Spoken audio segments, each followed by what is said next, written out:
Very good morning all of you. देखिए students, last class में अपन miscellaneous exercise number 3 कर रहे थे। अब अपना आगे बात करते हैं। क्वेश्चन नंबर कितने हुए थे आपके पास? फर्स्ट हो गया था, थर्ड वाला हो गया था, फोर्थ आपने ऐसा क्वेश्चन कर रखा है, 8 वाला हो गया था। देखिए सेकंड क्वेश्चन आप करेंगे। सेकंड क्वेश्चन किस तरीके से करेंगे? आपके पास ए दे रखा है और ए की power n equal to proof करना है n बिलोंग्स टू n के लिए। तो आप किस तरीके से करेंगे इसको? पहले n इक्वल टू 1 के लिए करेंगे, फिर n इक्वल टू k के लिए मान के करेंगे, फिर n equal to k plus 1 के लिए प्रूफ करेंगे। एक बार यस और नो में कमेंट करो। क्वेश्चन नंबर सेकंड कर सकते हो क्या? क्वेश्चन नंबर सेकंड हो जाएगा क्या? हाँ, ट्राई करना, अगर नहीं आता तो पूछ लेना। ठीक है, अब आ जाइए क्वेश्चन नंबर 5 में। 4 वाला क्वेश्चन अपन 11.3 का क्वेश्चन नंबर आपका 11 था, सॉरी 3.3 का क्वेश्चन नंबर 11 था। अब क्वेश्चन नंबर 5 की बात करते हैं अपन।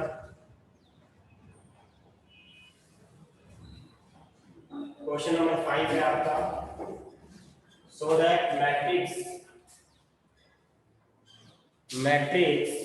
आपके पास दिया हुआ है B dash A B is symmetric और skew symmetric according to is the symmetric और स्क्विसिमेट्रिक। कहने का मतलब बी डैश ए बी से सममित मैट्रिक्स या फिर विषम सममित, किसके अकॉर्डिंग है? ए सममित हो तब क्या होगा और विषम सममित हो तब क्या होगा। कहने का मतलब क्या होगा? अगर अपन मान के चले, देखिए स्टूडेंट्स, अगर मान लीजिए अपन ने लेट किया, अपन ने let A is a symmetric matrix. कौन सा मैट्रिक्स? Symmetric matrix.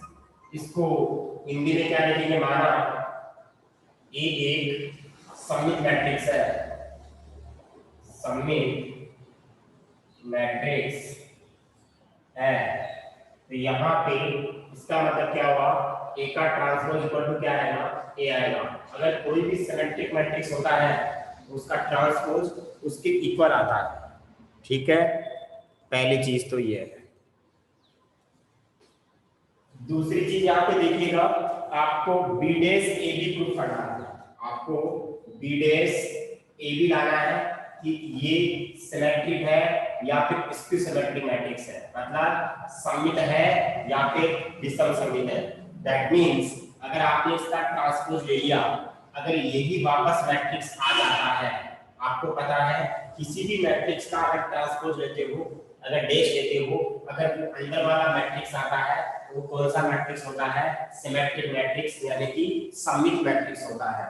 अगर मान लीजिए ये माइनस के साथ आ जाएगा तो वो क्या हो जाएगा? स्क्विज मैट्रिक्स, मतलब विषम सममित मैट्रिक्स होगा। क्या मेरी बात को समझ रहे हो? हाँ जी। अब देखिए यहाँ पे अपन ने क्या किया, आपको पता है कि देखिए इसको अपन एक मान लेते हैं, इसको पूरे को दूसरा मान लेते हैं। किस तरीके से लिखेंगे? मैं ऐसे लिख रहा हूँ, थोड़ा इसको रीअरेंज कर रहा हूँ। बी डैश, इस ए बी को मैं एक ब्रैकेट में लिख रहा हूँ, ठीक है, और पूरे के क्या लगा हुआ है? डैश लगा हुआ है। अब आपने एक प्रॉपर्टी पढ़ी थी, प्रॉपर्टी क्या पढ़ेगी? अगर मान लीजिए आपके पास ए बी का ट्रांसपोज होता है, उसको कैसे लिखते हैं? बी का ट्रांसपोज ए का ट्रांसपोज, ये आपने प्रॉपर्टी पढ़ी थी। अब देखिए यहाँ पे ये पहले आएगा और ये बाद में आएगा। दैट मींस ए बी का ट्रांसपोज और इस बी डैश का भी ट्रांसपोज। हाँ, यहाँ पे देखिए अपन यहाँ पे क्या करेंगे, आपको पता चल गया। फिर यहाँ पे प्रॉपर्टी बन जाएगी ये वाली, तो क्या आएगी? बी का ट्रांसपोज और क्या आएगा? ए का ट्रांसपोज। अब आपको पता है ट्रांसपोज का ट्रांसपोज वापस क्या जाएगा? बी आएगा। अब मेरे को ऐसे बताओ, बी डैश, ए डैश की वैल्यू क्या है? ए है। बी डैश ए बी, और आपका चल क्या रहा था? बी डैश ए बी का ट्रांसपोज। अब ये बात समझ में आ गई होगी, किसी भी मैट्रिक्स का ट्रांसपोज लेते हो यानी कि डैश लेते हो, अगर वापस वही मैट्रिक्स आ जाता है, दैट मींस वो क्या होता है? सममित मैट्रिक्स। तो क्या बोलेंगे? Hence B dash A B is a symmetric matrix. Symmetric matrix और अगर मान लीजिए अपन इसको हिंदी में लिखे तो क्या बोलेंगे, अतः बी डैश ए बी एक विषम समित मैट्रिक्स है, विषम सॉरी एक समित मैट्रिक्स है, ठीक है, समित मैट्रिक्स है। पहली चीज तो याद है। अब देखो इसका सेकंड पार्ट करते हैं अपन। अगेन अपन ने लेट कर लिया, again let A is a skew symmetric matrix, skew symmetric matrix कहने का मतलब क्या हुआ इसका, मान लिया अपन ने, माना A एक विषम समित मैट्रिक्स है, विषम समित मैट्रिक्स है। अगर विषम समित मैट्रिक्स है तो आपको ये भी पता है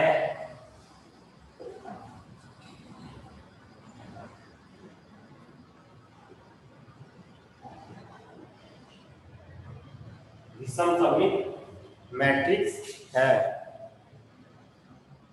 हाँ, तो इसका मतलब क्या हुआ, ए का ट्रांसपोज क्या होगा, माइनस का ए होगा। ए का ट्रांसपोज इक्वल टू क्या आएगा, माइनस का ए। अब यहां से स्टार्ट करेंगे वापस से, क्या लिखेंगे, बी डैश ए बी पूरे का ट्रांसपोज, इसको थोड़ा रीअरेंज करते हैं, बी डैश इसको ब्रैकेट के साथ लिख देते हैं, पूरे को एक मानते हुए इसको एक मानेंगे।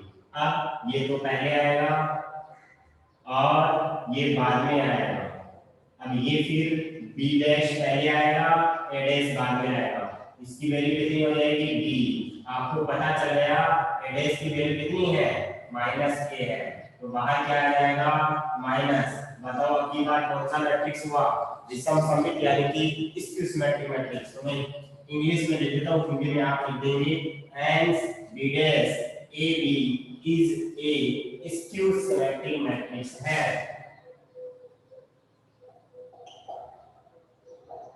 हिंदी में क्या लिखेंगे, अतः बी डैश ए बी एक विषम समित मैट्रिक्स है। देखिए स्टूडेंट्स, अगर अपन सिमेट्रिक लेके चल रहे थे तो ये सिमेट्रिक आया, यानी कि सममित लेके चल रहे थे तो ये सममित आया। जब आप स्क्यू सिमेट्रिक मैट्रिक्स लेके चल रहे हो, स्क्यू सिमेट्रिक मैट्रिक्स आया, यानी कि विषम सममित लेके चल रहे हो तो विषम सममित आएगा। एक बार यस और नो में कमेंट करो, बात समझ में आई कि नहीं आई।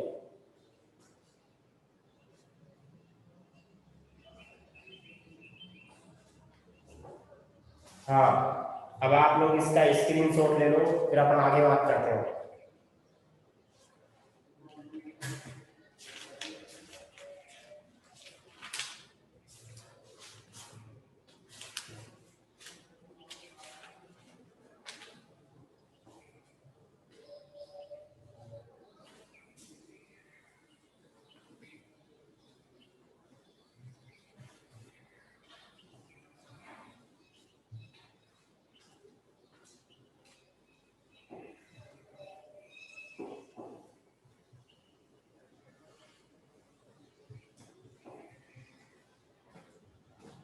देखिए क्वेश्चन नंबर 6 है, आपको x y z की वैल्यू फाइंड करनी है और आपके पास एक मैट्रिक्स दिया हुआ है, ठीक है।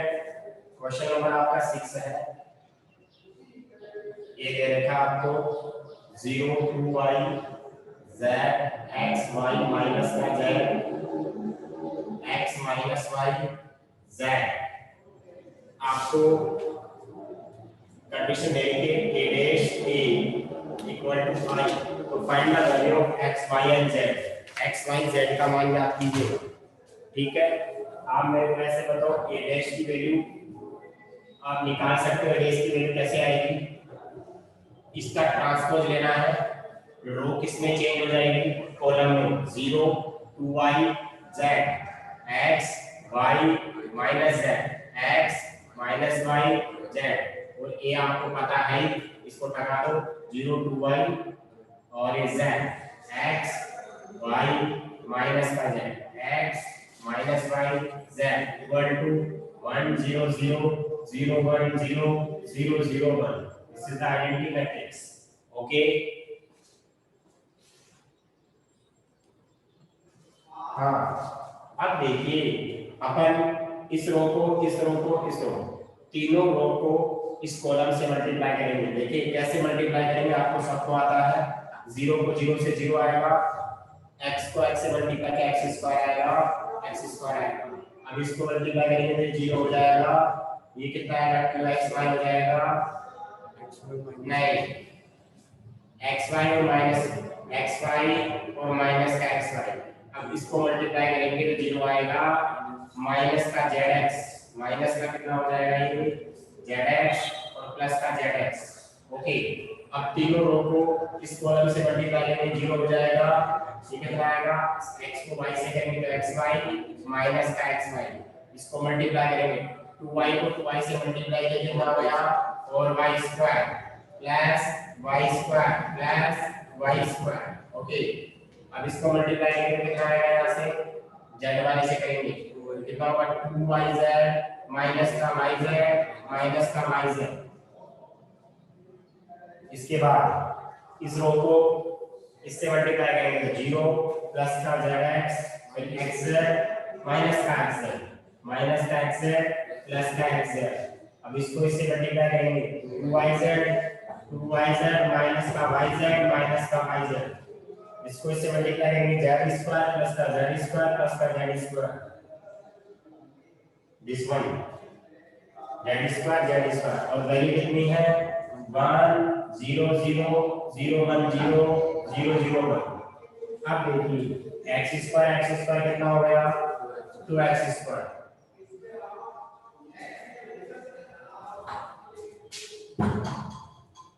हाँ जी, देखिए x square 2x square. Okay, ये 0 ये भी 0, चेक कर लीजिएगा, ये इससे कट गया, ये इससे कट गया, ये इससे कट गया, कितना होगा 0 6y स्क्वायर, ये भी 0 0 0 3z स्क्वायर और इक्वल टू कितना चल रहा है 1 0 0 0 1 0 0 0 1। आपको पता है जब दो मैट्रिक्स इक्वल होती है, जब दो मैट्रिक्स इक्वल होती है उनके करेस्पॉन्डिंग पार्ट्स क्या होते हैं इक्वल। दैट मींस ये वैल्यू इसकी इक्वल होगी, ये वैल्यू इसकी इक्वल होगी, ये वैल्यू इसकी इक्वल होगी। जब दो मैट्रिक्स इक्वल होते हैं तब क्या होते हैं करेस्पॉन्डिंग पार्ट्स। अगर बात क्या होते हैं बराबर, तो x square equal to 1, x की वैल्यू क्या आएगी प्लस माइनस 1/√2। चेक कीजिएगा मैंने सही लिखा है क्या, 2 को नीचे भेज दिया और प्लस माइनस के साथ आएगा। ऐसे अपन क्या करेंगे 6y स्क्वायर इक्वल टू कितना आएगा, तो y इक्वल टू कितना होगा प्लस माइनस 1/√6। ऐसे अपन z वाले की बात करेंगे 3z square equal to 1, z equal to plus minus 1/√3। ये आपका क्वेश्चन नंबर कौन सा कंप्लीट हो गया है 6 वाला। एक बार आप लोग इसका स्क्रीनशॉट लें। 7 नंबर क्वेश्चन और 9 नंबर क्वेश्चन एक जैसे ही हैं, ठीक है 7 नंबर और 9 नंबर क्वेश्चन एक जैसे ही हैं।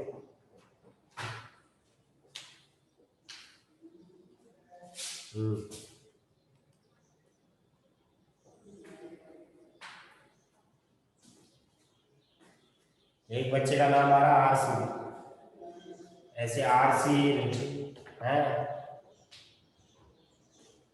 पैन कार्ड, आधार कार्ड, जाति प्रमाण पत्र, ऐसे नाम लिखेगा।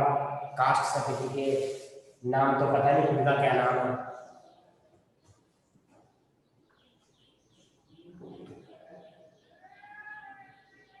वही बच्चा ऐड होगा जो पूरा क्लास में इसका नाम होगा, सेक्शन लिखेगा मीडियम। आगे वाली क्लास में ध्यान रखें आप ये चीज। क्लास हिंदी मीडियम है, इंग्लिश मीडियम, और 12th math Hindi medium, 12th math English medium, 12th commerce Hindi medium, ऐसे लिखेंगे। अगर कोई हमारे डाउट हुआ किसी स्टूडेंट को तो हम रजिस्टर में चेक करेंगे वो बच्चा है कि नहीं है। अगर वो गलत पाया जाता है तो उसके खिलाफ कानूनी कार्रवाई की जाएगी, ठीक है। हाँ, कानूनी कार्रवाई जानते हो आप क्या होती है, रूल्स और रेगुलेशन, प्रोटोकॉल में रहना जरूरी है। बिना प्रोटोकॉल काम नहीं चलेगा। डिसिप्लिन होता है क्लास को।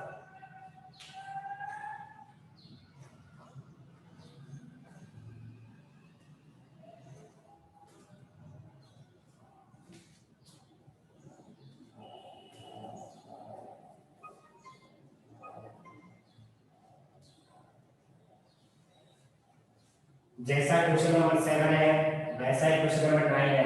तो मैं एक बता देता हूँ, एक आप पढ़ेंगे लेकिन बढ़िया तरीके से समझना, नहीं तो गलत हो जाएगा। कॉन्सेप्ट मल्टीप्लिकेशन की डेफिनेशन के अकॉर्डिंग ही है। अपन तीन मैट्रिक्स को कैसे मल्टीप्लाई करेंगे, फिर सोल्व कैसे करेंगे। देखिए अगर क्वेश्चन नंबर 7 की बात करें अपन, तो आपके पास 1 2 1 1 2 1 आपका इसका ऑर्डर क्या हो गया, इसका ऑर्डर हो गया, एक तो रो हो गई, तीन कॉलम हो गए। एक दूसरा मैट्रिक्स और है 1 2 0 2 0 1 1 0 2, और इसके बाद आपके पास इसका ऑर्डर हो गया 3 2 3। एक मैट्रिक्स और है 0 2 x, और आपके पास जीरो के इक्वल आ रहा है। जीरो का मतलब कैपिटल जीरो का मतलब यहाँ पे जीरो मैट्रिक्स है, शून्य मैट्रिक्स है। ध्यान रखिएगा इसका ऑर्डर क्या है 3 into 1। अब मैं ऑर्डर क्यों लिख रहा हूँ, जब भी आपके पास मल्टीप्लाई का क्वेश्चन होता है तो आप एक बार ऑर्डर जरूर लिख दिया ताकि उससे गलत होने के चांसेस कम होंगे। चेक करते हैं दोनों मल्टीप्लाई हो सकते हैं क्या। इसमें 3 कॉलम है, इसमें 3 रो है, काम हो जाएगा। यानी कि इसके अंदर 3 तो क्या है नंबर ऑफ कॉलम्स, यानी कि 3 तो कॉलम है, इसमें रो है, इन दोनों का मल्टीप्लिकेशन पॉसिबल है। जो नया मैट्रिक्स आएगा वो कौन से ऑर्डर का होगा 1 into 3 का होगा। दूसरी बात आप इन दोनों को भी मल्टीप्लाई कर सकते हैं क्योंकि इसमें कॉलम इसमें रो इक्वल है। जो नया मैट्रिक्स आएगा वो कौन से ऑर्डर का आएगा 3 into 1 का। तो अपन क्या करते हैं, इसको अपन इससे ही मल्टीप्लाई कर लेते हैं, ठीक है। ओके ध्यानपूर्वक देखना है। अब आप मैथ को ऐसे बताएंगे कि जब आप इन दोनों को मल्टीप्लाई करेंगे तो नया मैट्रिक्स आएगा वो कौन से ऑर्डर का आएगा 1 into 3 का आएगा। थोड़ा देखने के नजरिए से देखिए 1 into 3 कैसा होगा, क्या इस तरीके का होगा क्या 1 into 3 का क्या है, एक एलिमेंट यहाँ जाएगा, एक एलिमेंट यहाँ जाएगा, एक एलिमेंट यहाँ जाएगा। आपको दिमाग में पिक्चर बैठनी चाहिए कि 1 into 3 किस तरीके का होगा। 1 into 3 होगा इस तरीके का, मतलब इस तरीके की फॉर्म आएगी। तो किस इन दोनों को मल्टीप्लाई कैसे करेंगे, इस रो को कंप्लीट इस कॉलम से मल्टीप्लाई करेंगे। बताइए वैल्यू क्या आने वाली है 1 plus 4 plus 1 काम हो गया। आपको मैंने पहले बताया था अगर और रो होती यहाँ पे दूसरी रो होती तीसरी, तो अपन तीनों रो को इससे पहले इससे करते फिर अगले वाली को यहाँ ऐसे करते हैं, लेकिन ऐसा नहीं है, ये काम हो चुका है इसका। अब इस रो को इस कॉलम से मल्टीप्लाई करेंगे, इस कॉलम से नया कॉलम बन गया, फिर एक नया कॉलम बनेगा, फिर नया कॉलम बनेगा। ओके तो this row is multiply by this, तो value will be 2 plus 0 plus 0। और फिर इसको इससे मल्टीप्लाई करेंगे कितना आएगा 0 plus 2 plus का 1। ये बात समझ में आ गई होगी। और ये आपके पास क्या होगा प्लस का 2। ओके ओके 0 to x, और यहाँ पे 0 मैट्रिक्स चल रहा है। अब इसकी वैल्यू कितनी हो गई 6 to 4, और ये क्या आपके पास 0 to x, और ये 0। अब इसका ऑर्डर कितना है 1 into 3 का, इसका ऑर्डर क्या है 3 into 1 का। अब जो दो मैट्रिक्स है क्या इनका मल्टीप्लिकेशन पॉसिबल है, बिल्कुल है सर। इसमें नंबर ऑफ कॉलम्स और इसमें नंबर ऑफ रोज क्या है इक्वल है, इसमें कॉलम और इसमें रो इक्वल है। दैट मींस जो नया मैट्रिक्स आएगा वो किस तरीके का आएगा 1 into 1 का।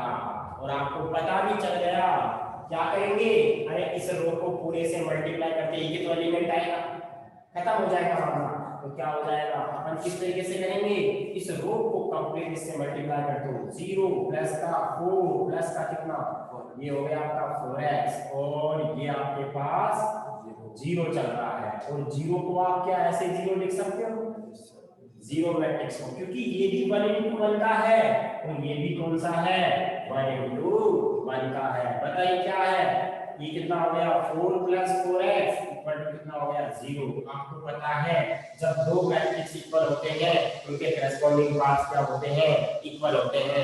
That means 4 plus 4x 4 plus 4x equal to 0। तो यहाँ से x की वैल्यू आ जाएगी -1। 9 नंबर का क्वेश्चन भी आप कर सकते हैं। बहुत बढ़िया, अब आगे आ जाइए आप। क्वेश्चन नंबर 8 मैंने करवा दिया था, 9 आप कर लेंगे, ठीक है। अब आ जाइए आप एक बार 11 नंबर का क्वेश्चन आ जाइए। अपनी आप अपने कॉपी में इस तरीके से कर सकते हैं, क्वेश्चन एक के बाद 5 और भी कर सकते हैं, कोई प्रॉब्लम नहीं है। 10वां क्वेश्चन मैं बताऊंगा, लेकिन पहले एक बार 11वां देखिए। Find the matrix x such that ये वैल्यू होनी चाहिए। आपको x मैट्रिक्स फाइंड करना है, आपको कंडीशन देगी x और मैट्रिक्स दे रखा है आपको 1 2 3 4 5 6 1 2 3 4 5 6, ठीक है। और यहाँ पे वैल्यू देखिए माइनस का 7 माइनस का 8 और माइनस का 9 2 4 6 दिस वन, ठीक है। आप देखो इसको, जो नया मैट्रिक्स है वो कौन से ऑर्डर का आ रहा है, वो आ रहा है आपका, देखिए इस अपने को ऑर्डर भी चेक करना पड़ेगा, डिसाइड करना पड़ेगा ये कौन से ऑर्डर का है। ये आपका है 2 तो रो है 3 कॉलम है। ये कौन से ऑर्डर का है 2 into 3 का। अब आपको इसका ऑर्डर पता नहीं है, इसका ऑर्डर पता नहीं है, लेकिन आपको ये जरूर पता है कि इसमें जो पंक्तियां होंगी वो इसमें क्या होंगी, कॉलम होंगे। अरे होंगे नहीं होंगे, कहने का मतलब जो इसमें पंक्तियां होंगी वो इसमें कॉलम होंगे। ये तो बात समझ में आ गई। अब आपको ये भी पता चल गया कि जो नया मैट्रिक्स आएगा वो कौन से ऑर्डर का आना चाहिए, 2 गुना 3 का, तो पक्का ही 2 into 2 का होगा। चेक करो, इसमें स्तंभों की संख्या, इसमें पंक्तियों की संख्या, मतलब इसमें कॉलम इसमें रो इक्वल होगी। नया मैट्रिक्स कौन से ऑर्डर का आएगा, 2 क्रॉस 3 का आएगा। क्या ये बात समझ में आ गई क्या? एक बार यस और नो में कमेंट कीजिएगा। x का ऑर्डर समझ में आया कि नहीं आया? रिपीट करें। ओके, नहीं आया समझ में? ओके, अरे ये मैट्रिक्स है, ये भी मैट्रिक्स है, ये x नहीं है, x का मतलब यहाँ पे मैट्रिक्स है, x से मैट्रिक्स है। आपको पता है कि दोनों मैट्रिक्स को मल्टीप्लाई करोगे तो ये मैट्रिक्स आना चाहिए। वो इस मैट्रिक्स का ऑर्डर क्या है, 2 क्रॉस 3। अब इस मैट्रिक्स का ऑर्डर भी तो बता दो आप, 2 क्रॉस 3। अब आपको इस मैट्रिक्स का ऑर्डर पता करना पड़ेगा x का पहले, सबसे पहले आपको पता है दो मैट्रिक्स का मल्टीप्लिकेशन कब पॉसिबल होता है, जब पहले वाले में स्तंभों की संख्या मतलब कॉलम और दूसरे वाले में किसकी संख्या, पंक्तियों की संख्या इक्वल होनी चाहिए। अब आपको ये तो समझ में आ गया कि ये 2 तो पक्का आएगा इसमें, क्योंकि तभी इसमें कॉलम और इसमें रो इक्वल होगी। अब आपको ये भी पता है कि जो नया मैट्रिक्स आएगा वो कौन से ऑर्डर का आएगा, 2 क्रॉस 3। तो इसका तो 3 आएगा, तो इसका क्या आ जाएगा, 2 आ जाएगा, 2 क्रॉस 3 हो गया ना। अब बताओ समझ में आया कि नहीं आया? अरे x की वैल्यू 2 क्रॉस 3 आ गया ना। हाँ, तो 2 क्रॉस 2, तो अपन क्या करेंगे, इसमें लेट करेंगे। क्या करेंगे, लेट करेंगे, x का मैट्रिक्स लेट करेंगे a b c d, 2 cross 2 का।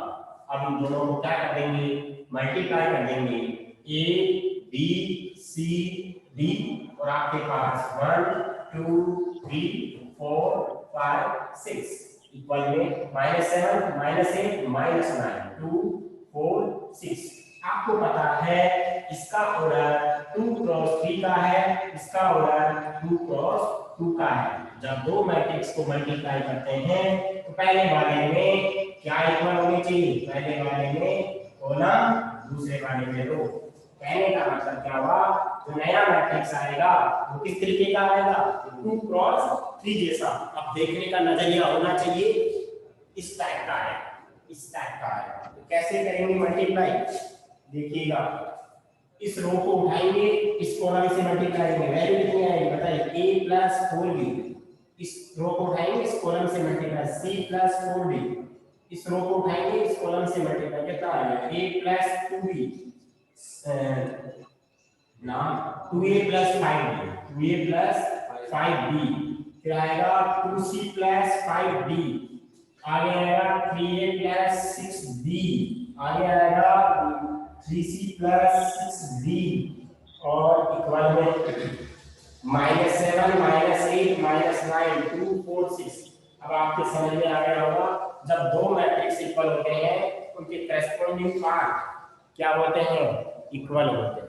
क्या होते हैं, इक्वल होते हैं। क्या कह दिए बताओ, a प्लस 4b की वैल्यू कितनी आ गई -7। ध्यान से देखना, अरे ये a और b में इक्वेशन है, ये भी किसमें है a और b में, तो 2a प्लस 5b कितना हो गया -8, इक्वेशन नंबर सेकंड। इस इक्वेशन को कितने से मल्टीप्लाई कर देंगे 2 से, अरे 2 से मल्टीप्लाई तो 2a प्लस का 8b, 2 से मल्टीप्लाई करने के बाद माइनस कर देंगे, काम हो जाएगा क्या, b की वैल्यू आ जाएगी, b की वैल्यू फर्स्ट में रखेंगे, a की वैल्यू आ जाएगी, इधर देखिएगा। फिर अपन क्या करेंगे, c प्लस 4b की वैल्यू कितनी 2, 2c प्लस 5b की वैल्यू कितनी 4, इक्वेशन 4। आपके पास 4 इक्वेशन है, 4 वेरिएबल है, ठीक है, 4 इक्वेशन और 4 वेरिएबल है। तो आप किस तरीके से करेंगे इसको, फर्स्ट इक्वेशन को 2 से मल्टीप्लाई करना, तो 2a प्लस 8 दिया जाएगा, फिर माइनस कर देना, तो b की वैल्यू आ जाएगी, फिर b की वैल्यू रखना, a की वैल्यू आ जाएगी। यहाँ पे क्या करेंगे, इसको 2 से मल्टीप्लाई करते हैं, माइनस करना, एक बार एक c की वैल्यू आ जाएगी, एक बार d की वैल्यू आ जाएगी। एक बार यस और नो में कमेंट करो, इसके आगे फाइंड कर सकते हो क्या a b c और d।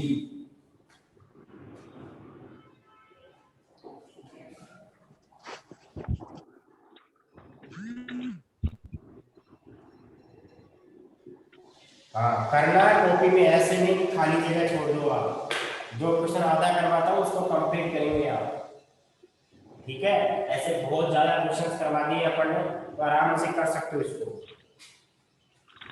अब इसका आप स्क्रीनशॉट ले लो ताकि अपन आगे चले थे।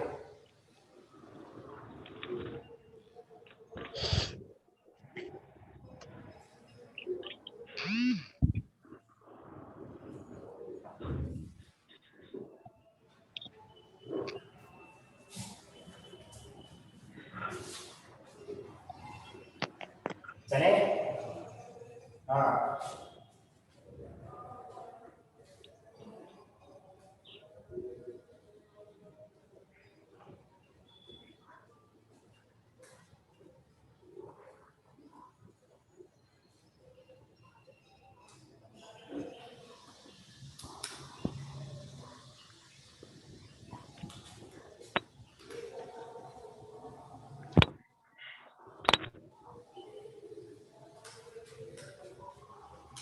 देखिए क्वेश्चन नंबर आपका 3rd वाला,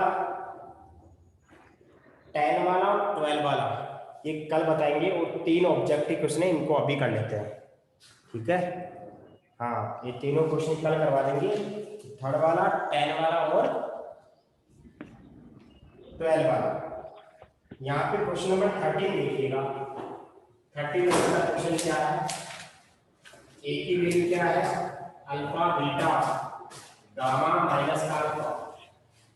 आपको कंडीशन दे रखी है ए स्क्वायर इक्वल टू आई है, तो कौन सा ऑप्शन होगा, ए स्क्वायर का मतलब क्या हो गया यहाँ पे अल्फा बीटा। देखिए ए स्क्वायर को अपन ऐसे लिख सकते हैं, ए स्क्वायर को अपन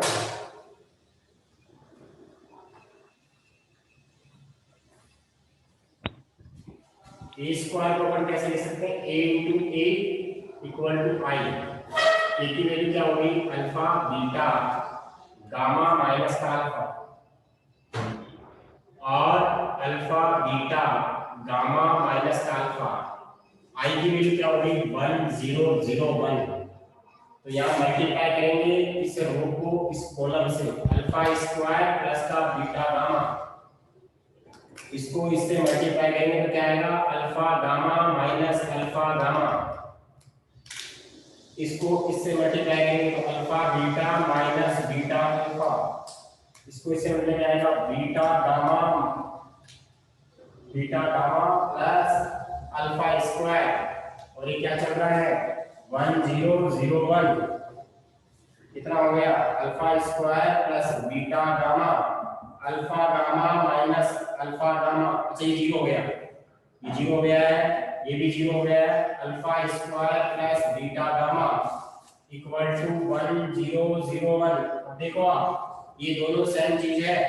आपको पता है जब दोनों मैट्रिक्स इक्वल होते हैं करेस्पॉन्डिंग पार्ट इक्वल होगी अल्फा स्क्वायर प्लस का बीटा गामा इक्वल टू 1। आपका जैसा ऑप्शन बोल रहा है कंडीशन बोल रही है, कंडीशन क्या बोल रही है आपकी? अच्छा 1 को अंदर लिया हुआ, ये 1 को क्यों लेके जाते हो आप ऐसे बोल रहा है उसको ले जाओ तो 1 minus alpha square minus beta gamma equal to 0। Option कौन सा आएगा? Option C. हाँ जी, question number 14 if matrix A is both symmetrical then A the अच्छा जीरो मैट्रिक्स होगा। ये तो समझ में आता है आपको बिल्कुल। क्वेश्चन नंबर आपका 14 है। 14 क्या बोल रहा है आपका? A एक तो सिमेट्रिक मैट्रिक्स है और आपका कौन सा मैट्रिक्स है? स्क्यू सिमेट्रिक मैट्रिक्स है, यानी कि विषम सममित है, सममित भी है और विषम सममित मैट्रिक्स भी है। आप मेरे को ऐसे बताओ ये कब होता है? इसमें तो आपका क्या आता है? ए आई जे इक्वल टू क्या होता है? ए जे आई होता है। और इसमें क्या होता है? इसमें होता है ए आई जे इक्वल टू माइनस का ए जे आई। ठीक है, इसमें आपको पता चल गया कि अगर मान लो if I equal to J है तो कितना हो जाएगा? A I I equal to minus A I I, कितना हो जाएगा? ये 2 A I I equal to 0, A I I equal to 0। कहने का मतलब क्या हुआ? जो आपके डायगोनल आएगा ये वाला एलिमेंट, ये वाला एलिमेंट, ये वाला एलिमेंट, A11 भी 0 होगा, A22 भी 0 होगा, A23 भी 0 होगा। बात समझ में आ गई होगी। अब आपको ये भी बोल रहा है कि AIJ AJ इक्वल होना चाहिए। ठीक है, देखिए दोनों कंडीशन तब सेटिस्फाई होती है जब सभी एलिमेंट्स क्या होते हैं? 0 होते हैं। आपको पता चल गया होगा ऐसा पॉसिबल क्यों है। आप मेरे को ऐसे बताओ ये कंडीशन और ये कंडीशन तभी सेटिस्फाई होगी जब सारे एलिमेंट क्या हो? 0। देखिए ये कंडीशन क्या होती है मैंने आपको बताया था। अगर आपका ये F G H है तो ये क्या होगा? माइनस का F माइनस का G माइनस का H, मैंने बताया था। और ये कंडीशन कब होगी? जब आपका F G H है तो यहाँ पे प्लस का F प्लस का G प्लस का H। लेकिन इसमें मेन डायगोनल एलिमेंट कुछ ना कुछ मैंने लिखवाए थे A B C। देखिए दोनों चीज तभी पॉसिबल होगी जब कौन सा मैट्रिक्स हो? Zero matrix. तो कौन सा ऑप्शन आएगा? एक बार कमेंट बॉक्स में कमेंट करेंगे ऑप्शन कौन सा आएगा? ए इज द जीरो मैट्रिक्स, शून्य मैट्रिक्स होगा। बी ऑप्शन आएगा। अरे बात समझ में आई क्या? यस और नो में कमेंट करो देखे। ओके, तो आपका आंसर क्या होगा? बी वाला answer. Question number 15 if A is a square matrix A square equal to A, आपको दे रखा है A square equal to A और then I plus A की पावर 3 माइनस 7A की वैल्यू फाइंड करनी है। देखिए इसकी वैल्यू फाइंड करनी है, दैट मींस क्या करना पड़ेगा अपने को? हाँ मेरे को ऐसे बताओ आपको a square equal to a दे रखा है। अगर मान लो मैं a क्यूब लेके चलूं तो a स्क्वायर इनटू इसको a लिख सकता हूं। बोलो a स्क्वायर की वैल्यू क्या रख सकता हूं? मैं a रख सकता हूं, क्योंकि a स्क्वायर इक्वल टू क्या आपका a है। अब ये कितना हो गया? a square. अब a स्क्वायर की वैल्यू क्या है? a। इसका मीनिंग क्या हुआ? a क्यूब की वैल्यू भी क्या है? a है। अब आपको वैल्यू किसकी चाहिए? i प्लस a का होल क्यूब माइनस का 7a। आपको पता है a प्लस b का होल क्यूब क्या होता है? a cube plus b cube plus 3a square b plus 3ab square, ये होता है। और माइनस का कितना आएगा? 7a। आप मेरे को बताओ i को कितने से भी मल्टीप्लाई कर लो, i स्क्वायर हो i क्यूब हो, हमेशा क्या आता है? वो i आता है। a क्यूब की वैल्यू कितनी है? a। आपको पता है i स्क्वायर का वैल्यू कितनी होगी? i into a। ये बताओ कितना होगा? 3i a स्क्वायर की वैल्यू a माइनस का 7a। अब देखो आपको मैंने एक चीज बताई थी, क्या कंडीशन बताई थी आपको मैंने? कि ए को आप आई से मल्टीप्लाई करो चाहे आई को ए से मल्टीप्लाई करो, किसी भी मैट्रिक्स को आइडेंटिटी मैट्रिक्स से मल्टीप्लाई करते हैं तो वापस वही मैट्रिक्स आ रहा है। आई को ए से करो चाहे ए को आई से करो, तो यहाँ देखिएगा ये तो आई रहेगा आपका, ये ए रहेगा, ये कितना हो जाएगा, आई को ए से मल्टीप्लाई करो ए हो जाएगा, कितना हो जाएगा 3a, आई को ए से मल्टीप्लाई करो कितना होगा 3a, और ये कितना होगा माइनस का 7a। देखिए 3a 6 से और ये 7a से 7a चला गया, क्या वैल्यू आएगी आई, इसी का आंसर। अब आपके 3 क्वेश्चन बच गए हैं, वो कल मैं करवा दूंगा, आप ट्राई करना उन क्वेश्चनों को, अगर आपसे हो जाते अच्छी बात है। कल अपन वो 3 क्वेश्चन खत्म करते हुए नेक्स्ट चैप्टर स्टार्ट करेंगे। आप लोग इसका स्क्रीनशॉट ले लें, ठीक है। और आपका मंगलवार को टेस्ट होगा इस चैप्टर का, कब होगा, मंगलवार को, ट्यूसडे को टेस्ट होगा इस चैप्टर का। ध्यानपूर्वक आप कॉपी में काम भी कर लें और बढ़िया तरीके से प्रैक्टिस करना स्टार्ट कर दें। ट्यूसडे को आपका टेस्ट होगा, स्क्रीनशॉट लेने इसका, टाइम आउट हो गया है।